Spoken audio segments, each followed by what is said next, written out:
He said when Marcus got there, he had like a little bit of life left in him. And all he said is they done everything they could do, but he just didn't make it.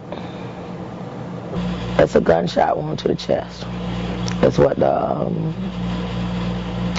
death certificate says.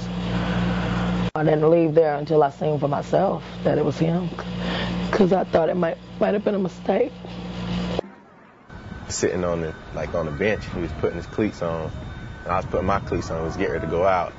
He was like, "Man, if I don't make it, you got to make it." And I ain't really think nothing of it. Then you got hit, man.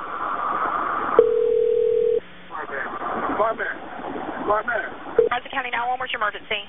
I'm on 17. My nephew just got shot. You talking about living in your own skin? He lived in shoulder pads, and he made it look effortless. It was like he was born on a football field, And you only have a couple of those kind of kids. They don't hit a weight. They don't work in the off season super hard. They just have that natural ability, and that's what Marcus had, and it was just fun to watch. I mean, he made plays look easy that weren't easy. He made people miss that had no business missing. He took a botch play, and made it look like it's what we meant to do. Those are the type of things that you don't coach. You just sit back and smile and shake your head and say, "Man, I can't believe he's doing that." we talked about it all the time. He always say, man, I wish my daddy would see me play like this, man. He'd be so happy if he see me play like this, and I wish he was here for this or that. And you could tell it affected him, because in middle school it was kind of rocky for him, and that was always his big thing. Man, my daddy ain't around, he would say that, man, and then you could tell it was getting to him. So I knew that was a big deal for him. Nobody's going to sugarcoat Marcus' experience in high school.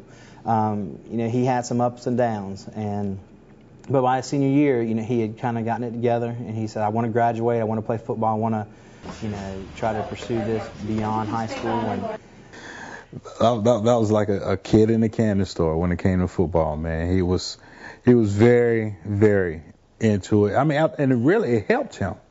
It helped him in a whole lot.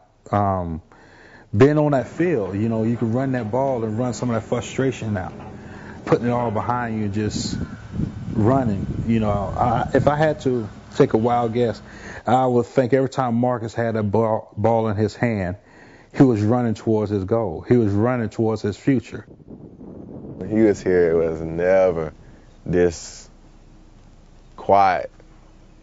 So I'm not used to this being like this, so quiet. The streets are like tumbleweeds flying by, stuff like that, like dry. It's never been like this, so yeah, it's different. So when that bell rings, they're loud, they're excited, they're talking, they're walking through the halls, they're doing what kids do every day, and you kind of get that that loud din of voices just all over the place. Well, that Monday it was dead silent. I mean, nobody talked. Teachers weren't talking, kids weren't talking. I mean, the bell rang and it was quiet throughout the school. It was like getting punched in the gut. You couldn't breathe. It was definitely a troubling day.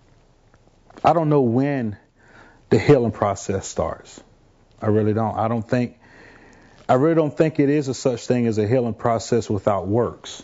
I really think that the community has to surround themselves not with just this family, but any other family that has been devastated, lost someone to violence and gunshots or just any kind of violence. I think the healing process, it'll forever linger on if we don't do anything about it. I've made a lot of mistakes in my life, and I've had to be forgiven a lot of times. And I would say they're forgiven, but I would say I hope their conscience eats them up and they can't rest like I can't rest until they're punished. You don't have to have a gun to prove you're a man. You don't have to do these things to prove you're tough. I hope that's what our kids get from this situation. It's such a final act, to pull a gun on somebody, to to end their life that way. It's so final, and they're too young to do to have that mentality, to have that thought. Are you confident that the detectives are going to be able to close this case? I am. I'd like to say yeah, but I'm not. I am. What makes you confident? Because I just believe that when the Lord promised you something, He delivers.